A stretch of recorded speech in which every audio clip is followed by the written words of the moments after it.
Hello, నేను పెళ్ళాడాలనుకుంటున్నానండి.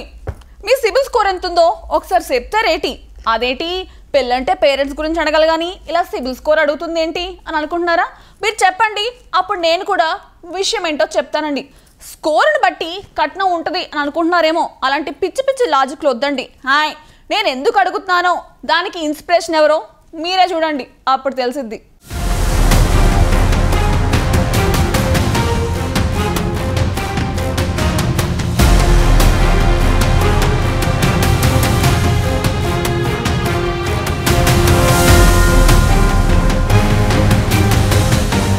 పెళ్లి చేసుకోవాలంటే అబ్బాయి బాగుండాలి, ఫ్యామిలీ మంచిదై ఉండాలి, పోషించగలిగే స్తోమత కూడా ఉండాలి.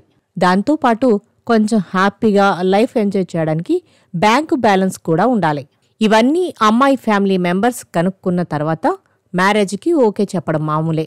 అట్టగే అమ్మాయి కూడా అబ్బాయితో మాట్లాడి అన్ని విషయాలు తెలుసుకోవడం సహజమే. కానీ మహారాష్ట్రలో ఇందుకు భిన్నంగా ఓ యువతి తన వరుడి సిబిల్ స్కోర్ను పరిశీలించింది. అతను ఆర్థికంగా స్థిరత్వంగా పక్కాగా ఉన్నాడా లేదా అన్నది కన్ఫర్మ్ చేసుకున్న తర్వాతే తాళి కట్టడానికి ఓకే అంది. ఇదిప్పుడు సోషల్ మీడియాలో తీవ్ర చర్చనీయాంశంగా మారింది. ఇదో కొత్త ట్రెండ్ అనే టాక్ వినిపిస్తోంది.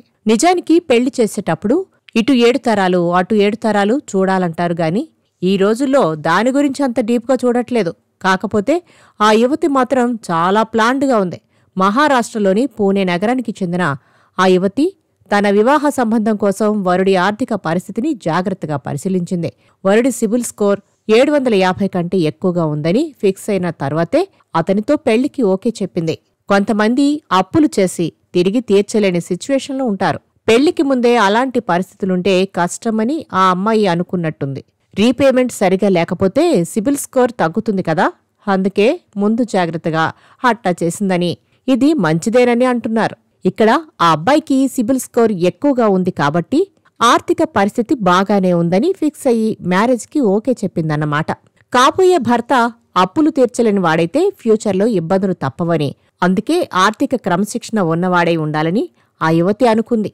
ఈ రోజుల్లో యూత్ ఇట్టాగే ఆలోచిస్తున్నారనడానికి నిదర్శనం ఇది.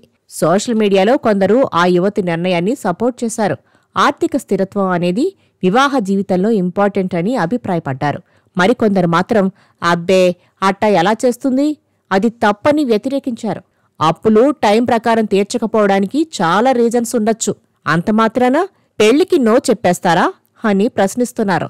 అట్టాగైతే ఇండియాలో చాలా మంది పెళ్లి కాని ప్రసాదుల్లాగే మిగిలిపోతారని అంటున్నారు.